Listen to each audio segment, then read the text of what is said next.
Ndị be anyị ekene m unu. Igbo mụrụ nze mụ ọzọ, ekenekwa m unu ma kene ihe na-emere unu ihe. Anyị ka nọkwa n'akwụkwọ a bụ Ihe Onye Metere. Cheta na ebe anyị kwụsịrị bụ ebe Nwaọhịa na Okechi na-agọ agụgọ na ha emetụghị ọha hụrụ aka n'ụbọchị ahụ a na-ekwu maka ya. Eze Ụzọmezie were gwa dimkpa isii ahụ ka ha were aṅa ahụ ọ wụsara n'ala ebe ahụ rụwa Nwaọhịa na Okechi ọrụ n'ahụ. Ha tụtụrụ aṅa ndị ahụ were dewe ha uri n'ahụ. Mgbe e bidoro pịawa ha ụtarị n'izizi, ọ dịghị onye ọbụla n'ime ha anya mmiri si n'anya pụta. Ha ekweghị ebe akwa, naanị n'ude ka ha na-eri ka ebili. Ha chere na ọ bụ ihe ha ga-eji ndidi gbuo, mana egwu dagharịrị n'ikpeazụ. Mkpu akwa dara mgbe ha hụrụ na egwu esila na atịrị ọgwụ baa na egberi ọba.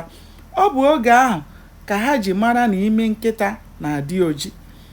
A chụpụchala ụmụ nwanyị na ụmụaka ndị gbapụtara ka ha mara ihe na-akpọtụ n'obi eze.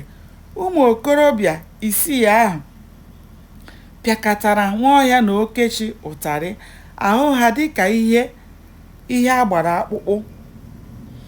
Ha wee mara na ụgụrụ na-atụ oyi. Ọ bụ eziokwu na ọ bụ naanị ụmụ dimkpa jupụtara ebe ahụ mgbe a na-eme ihe ndị a, mana o nwere ndị nwere obi mmiri. Anya mmiri juru ha anya mgbe ha hụrụ dimkpa ibe ha ka ha na-etiwa mkpu akwa.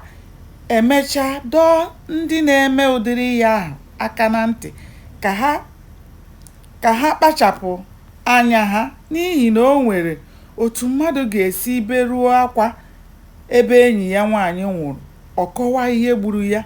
Naanị ihe Nwaọhịa na Okechi na-ekwu mgbe a na-apịa ha ụtarị niile ahụ bụ, unu na-egbu anyị na nkịtị, ọ dịkwaghị ihe ọbụla anyị mere n'ihi ọ bụghị nkịta richaa nsị eze lee ewu.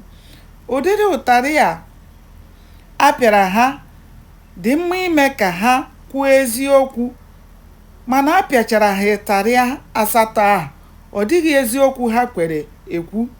Mana ka a pịachara ha ụtarị ahụ, ọ dị ka wụsara mmiri na okwute, n'ihi na ha ahapụghị ihe ha na-ekwu kwuwe ihe ọzọ.